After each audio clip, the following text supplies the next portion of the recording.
কাঁচের ঘরে বসে ঢিল মারবেন না, তাহলে আগামীকালও আমি এমন লিস্ট প্রকাশ করব যারা সিওমোতে ওএসডি হিসেবে কাজ করেছেন মুখ্যমন্ত্রীর সাথে, তারা অন্তত 5টি জেলার ডিও হিসেবে কাজ করছেন, ডিস্ট্রিক্ট ইলেকট্রাল রেজিস্ট্রেশন অফিসার বা district election officer. Mamata Banerjee জেনে রাখা উচিত, মাননীয় বিডিও যাকে অ্যাঙ্গেল করেছেন ওই সময়ে আমি মমতা বন্দ্যোপাধ্যায় দলের এই রাজ্যের পরিবহন, সেচ ও জলপথ এবং জলসম্পদ উন্নয়ন ও বিকাশ এবং এনভায়রনমেন্ট পরিবেশ দপ্তরের মন্ত্রী ছিলাম। সেই মন্ত্রিসভার নেতৃত্ব মাননীয় মুখ্যমন্ত্রী মমতা বন্দ্যোপাধ্যায় করেছেন। অতএব কাঁচের ঘরে বসে ঢিল মারবেন না। মমতা ব্যানার্জির এত ভয় কেন? নিজের বাড়ি, নিজের জায়গা, যেখানে তিনি 40 বছর ধরে রাজনীতি করেন বলে গলা বাজিয়ে বলেন, উনি হারের আতঙ্ক থেকে এই ধরনের কথা বলছেন। তিনি কিছুদিন আগে বলেছেন একটা ভোট হলেও জিতব, কয়েকদিন আগে বলেছেন লক্ষ্য রাখতে হবে এখানে আলো যেন না নিভে যায়। এই মুহূর্তে পশ্চিমবঙ্গে যে পরিস্থিতি তৈরি হয়েছে সেটা হচ্ছে মমতা বনাম জনতা। তৃণমূল কংগ্রেসের লড়াই মামাটি মানুষের বিরুদ্ধে, আর মানুষের লড়াই তৃণমূল কংগ্রেসের বিরুদ্ধে।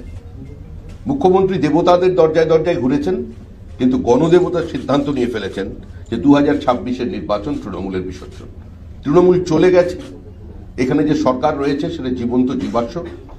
আর শেষ কয়েকটা দিন কিছু তীর্যক বাক্যবান, কিছু অসাধু আক্রমণ বিজেপির উপরে চলবে। সাংবিধানিক ব্যবস্থা, সাংবিধানিক পরিকাঠামো, যুক্তরাষ্ট্রীয় ব্যবস্থা, সাংবিধানিক সংস্থা, এমনকি দেশের রাষ্ট্রপতির উপরও আক্রমণ চলবে।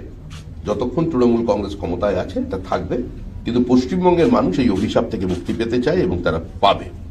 মুখে না বললেও কি সমর্থন চাই না, কিন্তু বামেদের বা বাকি দলগুলির সমর্থন চাইছেন? তৃণমূল কংগ্রেসের কোনো বক্তব্যের কোনো প্রতিষ্ঠা এই মুহূর্তে পশ্চিমবঙ্গের মানুষের কাছে নেই। তৃণমূল গৃহীত, পরীক্ষিত এবং পরিত্যক্ত। তৃণমূল মানুষের বিশ্বাসের সঙ্গে প্রতারণা করেছে। তৃণমূল মেধাকে প্রতারিত করেছে। তৃণমূল জমির পাট্টা গরিব কৃষকদের থেকে কেড়েছে। তৃণমূলের কারণে আলু চাষি আত্মহত্যা করছে।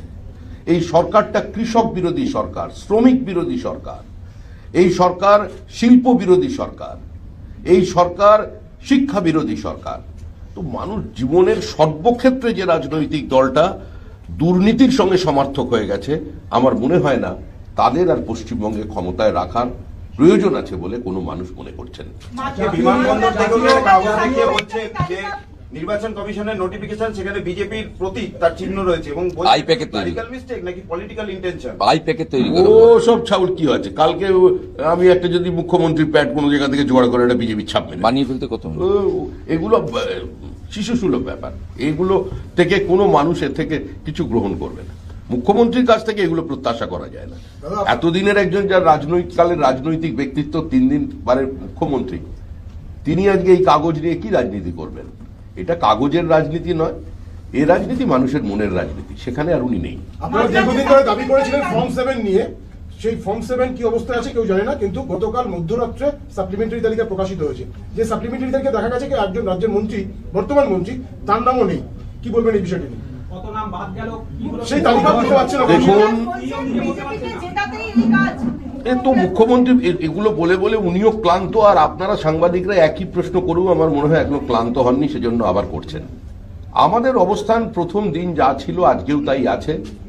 পশ্চিমবঙ্গের মানুষকে একটি ত্রুটিমুক্ত, ভেজালমুক্ত ভোটার লিস্ট উপহার দেবার দায়িত্ব হচ্ছে নির্বাচন কমিশনের, দায়বদ্ধতা তাদের।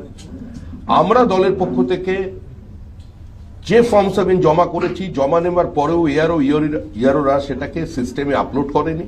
1, 2, পুলিশ বেআইনিভাবে আমাদের যে ফর্ম 7 গুলোকে বাজেয়াপ্ত করেছে, তার কি হবে?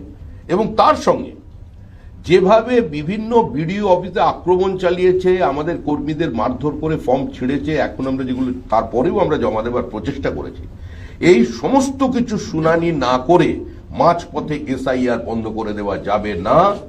No SIR, no vote.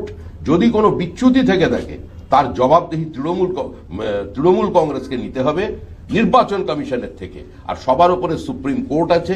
মুখ্যমন্ত্রী বেশ কষ্ট করে পৌঁছে গিয়েছিলেন কালো কোর্ট করে। পরিণতি কি হয়েছে প্রত্যেকের জানা।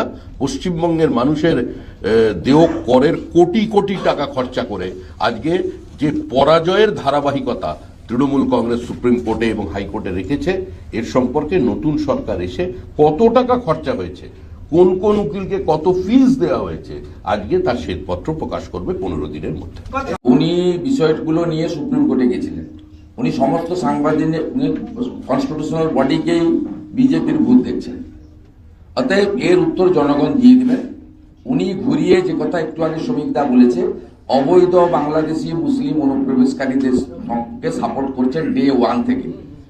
27 ফেব্রুয়ারি 2025 নেতাজি ইন্ডোর স্টেডিয়াম থেকে আজকের সভা পর্যন্ত এসআইআর এবং ইলেকশন কমিশন সবাইকে আক্রমণের মূল কারণ হচ্ছে বাংলাদেশি মুসলিম অনুপ্রবেশকারী যারা আমাদের জনবিন্যাস বদলে দিয়েছে, যারা ল্যান্ড জিহাদ, ধর্ম জিহাদ, লাভ জিহাদ করছে, তাদেরকে পশ্চিমবঙ্গে উনি রাখতে চান। এর বাইরে অন্য কিছু না।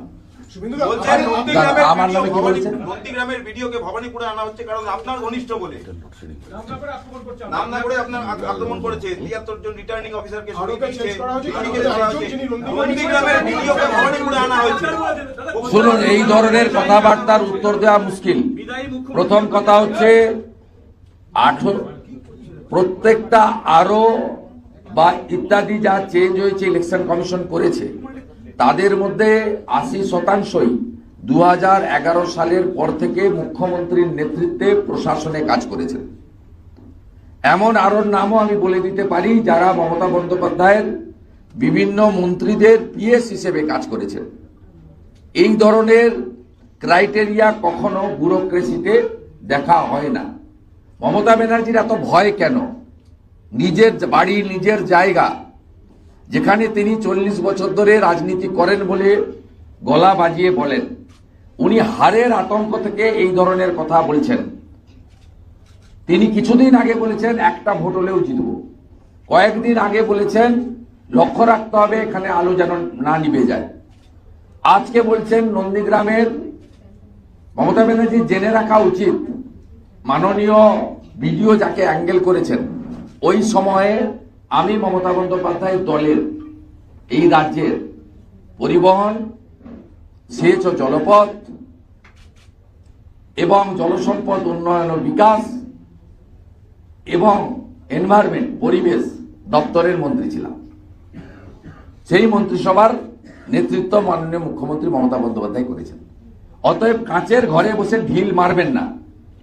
তাহলে আগামীকালও আমি এমন লিস্ট প্রকাশ করব যারা সিওমোতে ওএসডি হিসেবে কাজ করেছেন মুখ্যমন্ত্রীর সাথে, তারা অন্তত 5টি জেলার ডিও হিসেবে কাজ করছেন, ডিস্ট্রিক্ট ইলেকট্রাল রেজিস্ট্রেশন অফিসার বা ডিস্ট্রিক্ট ইলেকশন অফিসার কাজ করছেন। এগুলো হয় না। মমতা বন্দ্যোপাধ্যায় হারবেন, বিজেপি জিতবেন। ভবানীপুর বিজেপির জায়গা। তথাগত রায় 2014 সালে লিড দিয়েছিলেন। মমতা ব্যানার্জি এবারে চুরি করতে পারবেন না। 3 দফাতে 51,000 নাম বাদ গেছে। প্রথমে 45,000, পরে 2,000, অ্যাডজুডিকেটে 4,000 প্রায়। এই 51,000 ভুয়া ভোটের মালিক ছিলেন মমতা ব্যানার্জি। ব্যথাটাও জানি, যন্ত্রণাটাও জানি। বুঝতে পারছেন আগামী দিনে কি হবে। যেটা শ্রমিকদা বারে বারে বলেন, তৃণমূল গেছে, তৃণমূল চলে গেছে। গোটা পৃথিবীর কোনো শক্তি, কোনো মেডিসিন নেই এই কোমাতে চলে যাওয়া, একেবারে কোমাতে চলে যাওয়া তৃণমূলকে পুনর্জীবিত করে।